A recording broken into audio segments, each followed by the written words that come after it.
How was Bukit Harapan started and founded?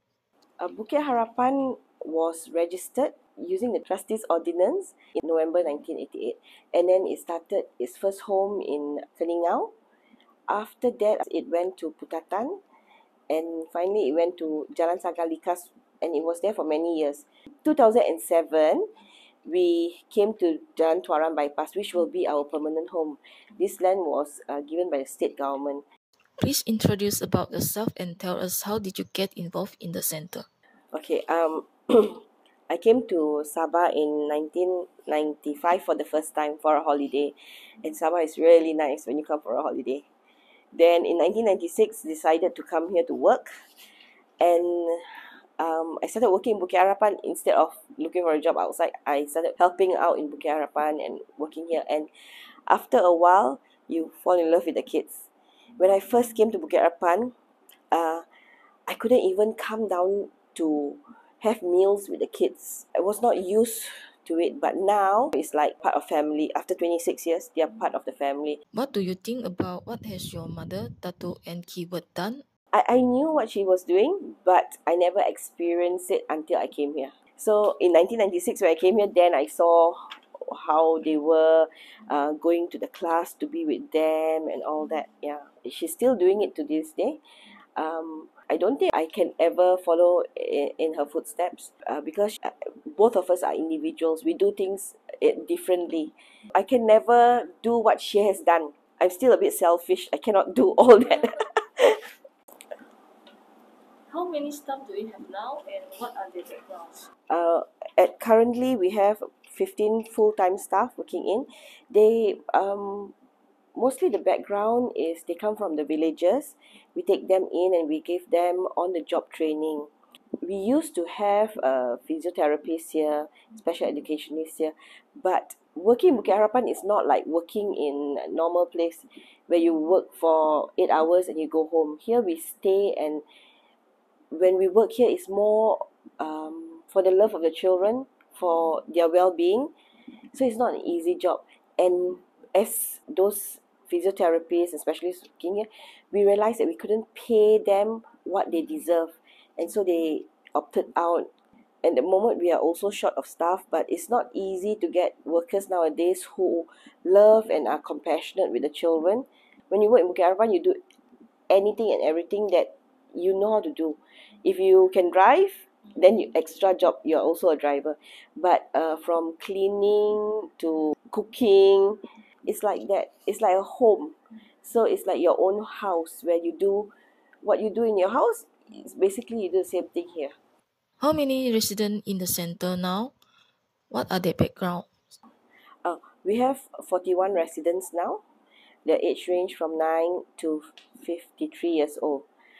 So the background is we have all races and all religions here. They come from all over Sabah. Some have family problems but are still here, but most of them have been abandoned or are orphans, and they have special needs, like from Down syndrome, autistic. We have all of them. So yeah, they all stay here, and there are 41 of them.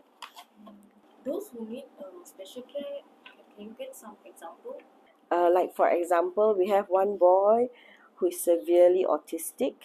So from showering him, feeding him, and I think he's now in his 20s, but he's still we still have to clean him every time. We cannot let him use diapers because he will tend to just tear it and eat it.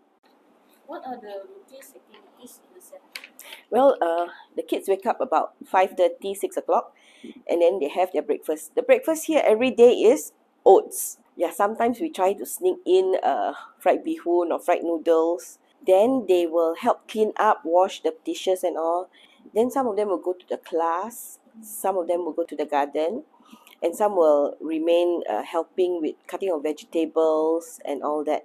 Then lunch. After lunch, it's the same routine again. They will help around. And then they have a nap till 3 o'clock.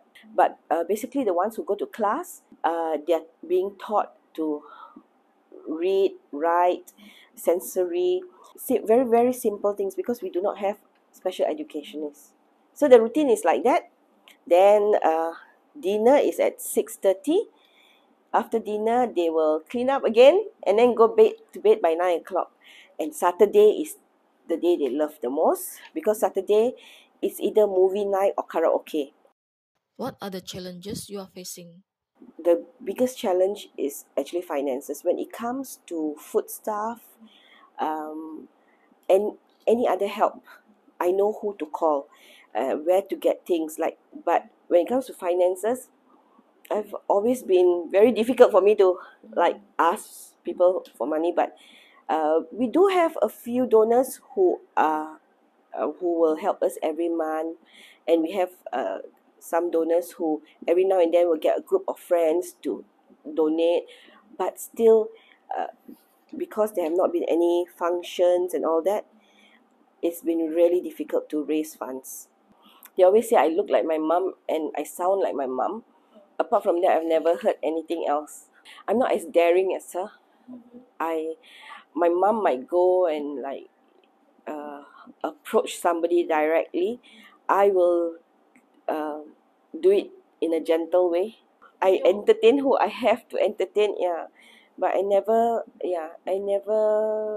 thought of being in charge of the center. I still refer to Mama Anne for major decisions, or should I say I inform her after the fact what has happened. And yeah,